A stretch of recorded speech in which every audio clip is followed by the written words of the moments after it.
আপনাদের সবাইকে আমার আরেকটি ভিডিওতে স্বাগত জানিয়ে আজকের রেসিপি আমি শুরু করছি। তো দেখতেই পাচ্ছেন আমি এখানে মাছের পেটি নিয়ে নিয়েছি। এগুলো হচ্ছে কাতলা মাছের পেটি। আজকে আমি করব কাতলা মাছের ফিশ বাটার ফ্রাই। তো দেখতে থাকুন, আশা করছি আপনাদের ভালো লাগবে। আমি ভেটকি মাছ খাই না, সেই জন্য আমার কখনোই ফিশ বাটার ফ্রাই বা ফিশ ফ্রাই এই ধরনের কোনো কিছুই খাওয়া হয়নি। সত্যি বলতে আমি আজ পর্যন্ত কোনোদিনও ফিশ ফ্রাই বা ফিশ বাটার ফ্রাই এরকম কিছুই খাইনি।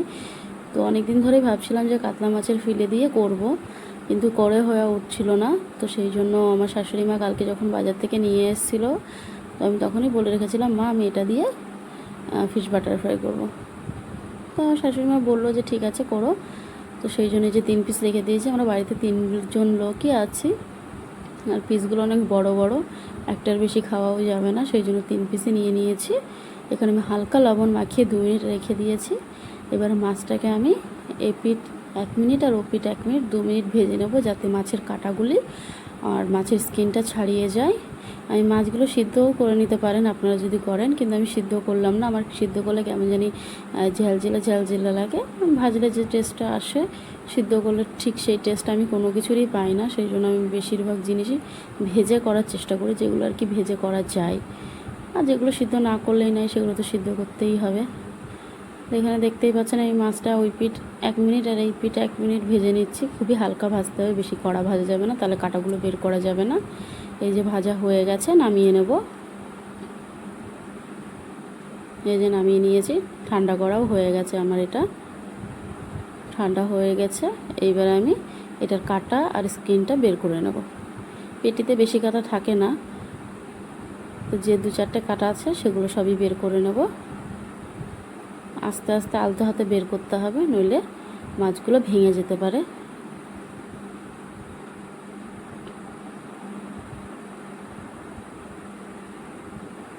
এই যে দেখতেই পাচ্ছেন কি সুন্দর কাঁটাগুলো বেরিয়ে যাচ্ছে। একটু আলতো হাতে করতে হবে, জোর দিয়ে করলে মাছটা ভেঙে যাবে। আর এই যে স্কিনটা তো একদম সোজা ছাড়ানো। এই পাশটা একটু চর্বি আছে, মাছটায় তেল আছে, সেই জন্য স্কিনটা লেগে আছে। এটাকে ছিঁড়ে নেব একটু সাবধানে, যাতে মাছটা না ভেঙে যায়। এই যে ছাড়ানো হয়ে গেছে, দেখতেই পাচ্ছেন আমি ছাড়িয়ে নিয়েছি।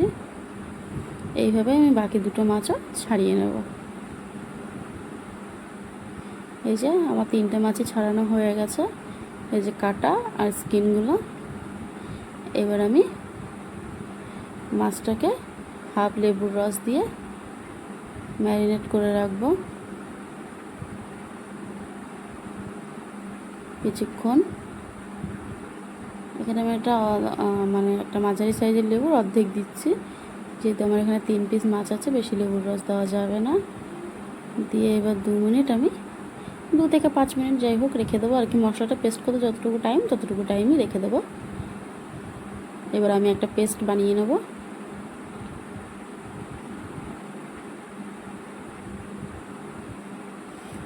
নিয়েছি পেস্ট বানানোর জন্য আদা, রসুন, কাঁচা লঙ্কা। এখানে নিয়েছি ধনেপাতা, আর ওখানে আছে পুদিনা পাতা।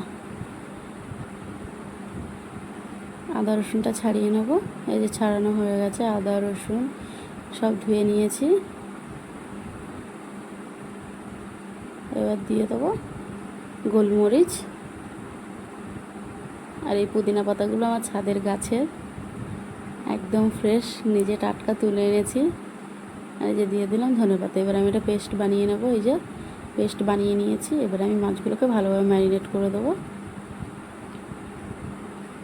দিয়ে আমি সামান্য লবণ দেবো, যেহেতু আমি ভাজার সময় লবণ দিয়েছি, সেই অনুযায়ী শুধু মশলাটাই যাতে লবণ যায় সেই রকমভাবে লবণটা দিয়েছি সামান্য পরিমাণ। আর 2 ঘন্টা রেস্টে রেখে দিয়েছি। এখানে আমি ব্যাটার তৈরি করে নেব। দিয়ে দিয়েছি প্রথমে ময়দা, আর তার অর্ধেক পরিমাণ নিয়েছি কর্নফ্লাওয়ার, আর দিয়ে দিচ্ছি বেকিং পাউডার। আমি এখানে খাই সোডাও ব্যবহার করেছি, কিন্তু সেটা দেখানো হয়নি। আর দিয়ে দিলাম লবণ। এবার দেবো মেন ইনগ্রিডিয়েন্টস, সেটা হলো বাটার। এখানে অনেকটা বাটার ব্যবহার করেছি, বাটার ভরে ভরে দিয়েছি, দেখতেই পাচ্ছেন। এবার আমি শুকনো মিশ্রণটাকে হাত দিয়ে ভালোভাবে মিক্স করে নেব। এবারে ঠান্ডা জল দিয়ে ভালোভাবে আমি ব্যাটারটাকে ফেটিয়ে নেব, একটা স্মুথ ব্যাটার তৈরি করে নেব যাতে কোনো লাম্পস না থাকে। হাত দিয়ে ঠিকভাবে হচ্ছিল না, এর জন্য আমি এইটা দিয়ে করছি, হ্যান্ড ব্লেন্ডার বলতে পারেন যেটা আর কি।